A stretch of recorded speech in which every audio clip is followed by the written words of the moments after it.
Here is the kind of radio that I'm talking about creating, this curved top and the classic cathedral radio design. This is what I finally came up with after spending a while doing some research on the parts that were needed. The only modification here will be in this area. The design will include now a dial here and the tuning dial here. So this is the desired effect I was looking for. When you turn this knob, which will be on the front panel, this dial rotates, but not at the same speed. It rotates slower, and a portion of this will be visible through a small round window. This is the tuning dial, and this mechanism simulates the kind of tuning that's going to go on, which is pretty typical of the way you would tune a radio. Now, the whole reason for this mechanism, however, is the parts that are going to go here, which have to transform the rotary motion into the right signals to control the circuitry, which is digital, not analog, and it requires the right kind of pulses to make the MP3 player move up a file or down a file. Now here's the gears. These are the ones that Woodcrafters has created for me. I designed them using a program called Inkscape, which is really great for doing this kind of design work, and it produces a kind of file called an SVG file, which can feed directly into the laser cutting machinery. So you'll notice what happens here. The shaft I'm turning turns the small gear, and the other ones reduce the motion by half. And also, the reason for the two larger gears is to get the motion to be in the same direction that I'm turning this.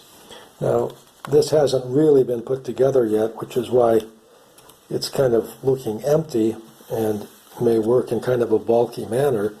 But I just wanted to show you what was going on here with this mechanism and the reason that I had to create these gears in order to get the motion that I wanted. By the way, I found Woodcrafters to be an excellent supplier of this kind of laser cutout, very responsive in terms of timing and delivery, and very accurate in terms of the layout and the production of the parts. Now another part that is an element here is this disc. The mechanism relies on small magnets to create a motion where part of the shaft can move and part will stay still. This I didn't draw up using Inkscape.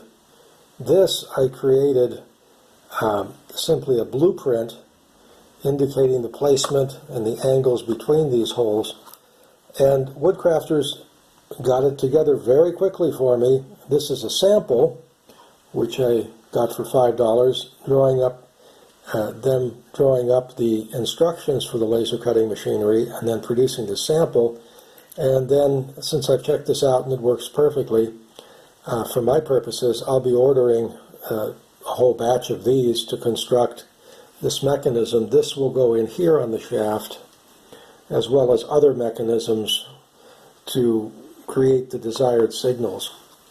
All in all, I couldn't do this if it weren't for Woodcrafters being able to create these parts for me and do it very economically.